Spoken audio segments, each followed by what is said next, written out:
In the digital world we all inhabit, a handful of technology titans have built the very architecture of our modern lives. Companies like Google, Apple, Meta, and Amazon aren't just businesses. They are the central platforms for commerce, communication, and information. Their reach is global, their wealth is staggering, and their services feel indispensable. But this unprecedented concentration of power has ignited a fierce new battle over a very old idea: antitrust. A modern generation of trustbusters, armed with new philosophies, is challenging the dominance of these digital giants. The question they're asking is simple but profound. Are these companies benign innovators who won the market fair and square? Or are they 21st century robber barons using their dominance to crush competition and exploit us all? This is the story of the modern trustbusters versus big tech, a conflict that will define the future of the global economy and the very structure of our digital world. To understand today's showdown, we have to look back to the era that gave birth to antitrust law, the Gilded Age.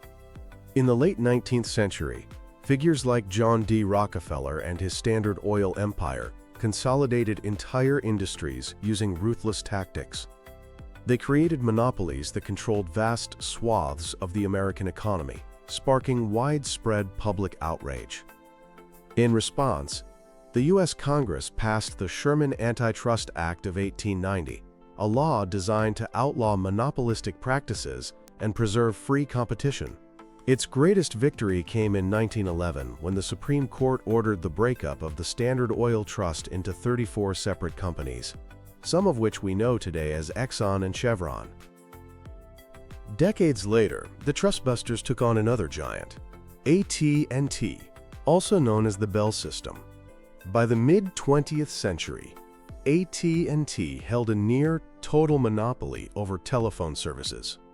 Following a lengthy lawsuit, on January 1, 1984, the Bell System was broken up, injecting competition into the telecommunications industry and paving the way for the modern internet and mobile phone revolution.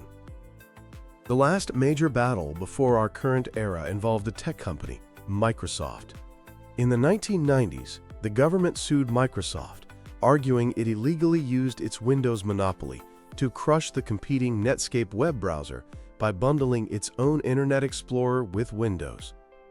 A court initially ordered Microsoft to be broken in two, but that remedy was overturned on appeal. The case ended in a settlement that restricted Microsoft's behavior but left the company intact. These ghosts of antitrust past, Standard Oil, AT&T, and Microsoft, set the precedents for today's fight. But the digital titans of the 21st century are a completely new breed of monopoly. Their dominance isn't built on oil derricks or railroad tracks, but on code, data, and our attention. Critics argue that the unique economics of digital markets allow these companies to build monopolies in ways that traditional law struggles to comprehend. The most powerful force at play is the network effect. A service becomes more valuable as more people use it. A telephone is useless if you're the only one who has one. A social network like Facebook is attractive because your friends are already there. An e-commerce site like Amazon is useful to buyers because it has millions of sellers, and valuable to sellers because it has millions of buyers. This creates a powerful feedback loop, a kind of digital gravity. A dominant platform attracts more users, which attracts more content creators or sellers, which makes the platform even more valuable, attracting even more users. For a competitor, it's like trying to start a party when everyone you know is already at the biggest party in town. If network effects are the gravity, then data is the fuel. Tech giants collect staggering amounts of information on our behavior, creating what's called a data moat, a proprietary asset that gives them a formidable competitive advantage. Google uses your search history to refine its algorithms. Amazon analyzes seller data to inform its own product development. A new entrant simply can't compete because they don't have access to this treasure trove of data. Many of these giants also act as gatekeepers. They don't just compete in a market, they are the market. Apple's App Store is the primary gateway to over 1 billion iPhone users. Amazon's marketplace is the dominant channel for online sellers. Google's search engine is the main thoroughfare of the internet. This gives them immense power to set the rules, dictate commission fees, and preference their own products. It's like being the referee and a star player in the same game, an inherent conflict of interest that regulators say stifles competition. A huge challenge for modern antitrust is the free price paradox. For the last 40 years, antitrust analysis has been guided by the consumer welfare standard, which mostly defines harm as higher prices for consumers. But if Google Search and Facebook are free, how can we be harmed? Critics argue this view is dangerously narrow. The price we pay is not in dollars, but in our personal data and attention. Harm can manifest as a decline in product quality, like more ads in your social feed, reduced innovation, and a massive loss of privacy. This debate is at the heart of the modern antitrust movement, which is driven by a new group of legal scholars and officials, often called neo-Brandeisians. They draw inspiration from Justice Louis Brandeis, who saw the concentration of private power as a threat to democracy itself. The movement's intellectual leader is Lina Khan, the current chair of the Federal Trade Commission, or FTC.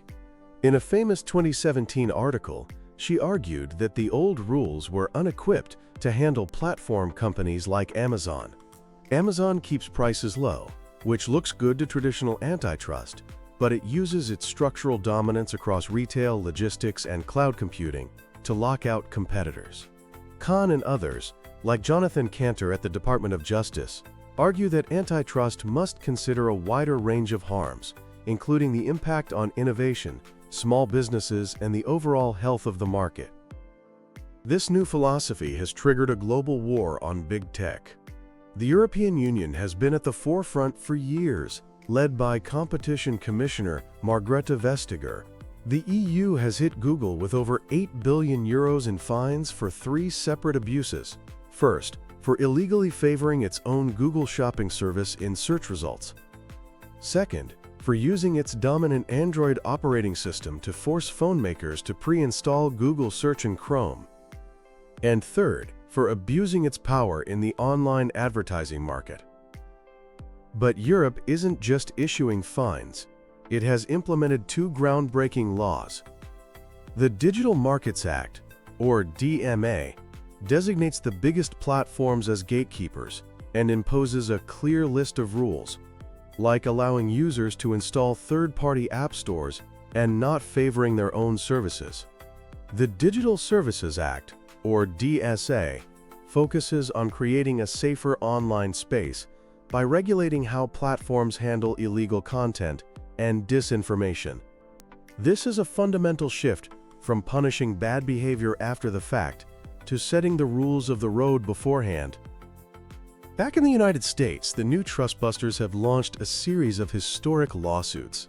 The Department of Justice has sued Google twice. The first case, filed in 2020, argues Google illegally monopolized the search market by paying companies like Apple billions of dollars to be the default search engine on phones and browsers. In a landmark 2024 ruling, a judge agreed that Google acted as an illegal monopolist. The DOJ is now asking the court to potentially force Google to sell its Chrome browser.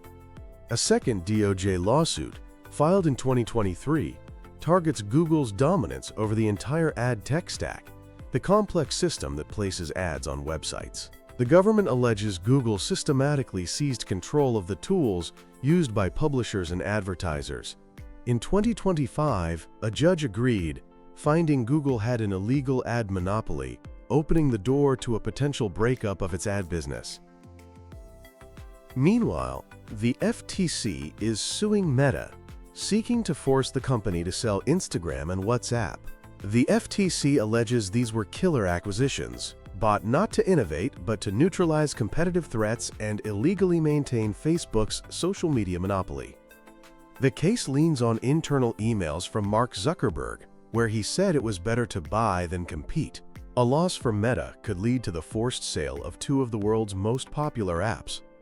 The FTC is also taking on Amazon. A sweeping lawsuit filed in 2023 alleges that Amazon illegally maintains its monopoly by punishing sellers who offer lower prices on other websites and by coercing sellers into using its expensive fulfillment service to get the coveted Prime badge. The FTC argues this leads to higher prices for everyone and stifles competition. Even private lawsuits are having a huge impact.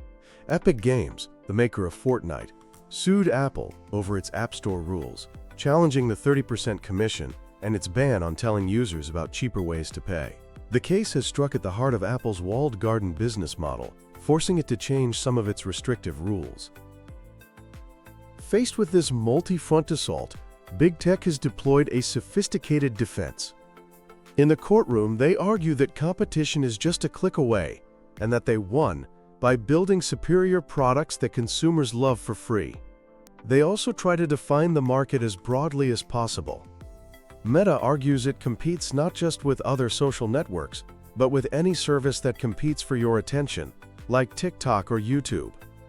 In the halls of power, these companies have become the biggest lobbying force in Washington, spending tens of millions of dollars a year to defeat antitrust reform bills. And in the court of public opinion, they run ad campaigns highlighting the benefits of their products, framing regulatory action as a threat to the services we all use.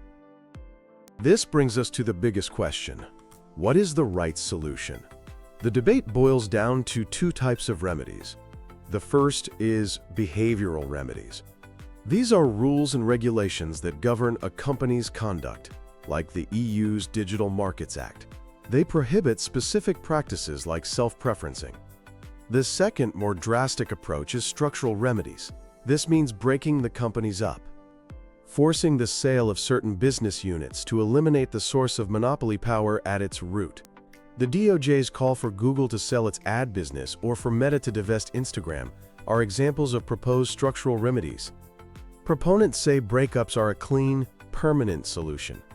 But opponents argue they are a blunt instrument that could destroy the very integrations that make products useful. What would a breakup even look like? A broken-up Google might mean separate companies for search, Android, and its ad business, forcing them to compete with each other. Breaking up Meta would mean an independent Instagram and WhatsApp competing directly with Facebook for users and ad dollars. The technical challenges would be immense, but the goal would be to restore the competitive landscape of a decade ago. While the US focuses on lawsuits, a global consensus seems to be emerging around proactive regulation. The UK, Australia, and even China have all moved to rein in their own tech giants with new rules and oversight, suggesting a growing recognition that digital platforms require a new, more robust toolkit. The clash between big tech and the modern Trustbusters is the defining reevaluation of power in the 21st century. The parallels to the Gilded Age are striking. A technological revolution creates immense wealth and new forms of corporate power, followed by a public backlash demanding that this power be brought to heel. The new Trustbusters have successfully changed the conversation, moving antitrust from a narrow focus on price to a broader concern for competition, innovation, and democracy. But the battle is far from over. Whether the future lies in dramatic breakups, comprehensive regulation, or some hybrid of the two, the decisions made today will determine the structure of our digital economy. The Trustbusters of the past dismantled the empires of oil and telephones. Their modern counterparts have set their sights on the empires of data and code. The world is now watching to see if they will succeed.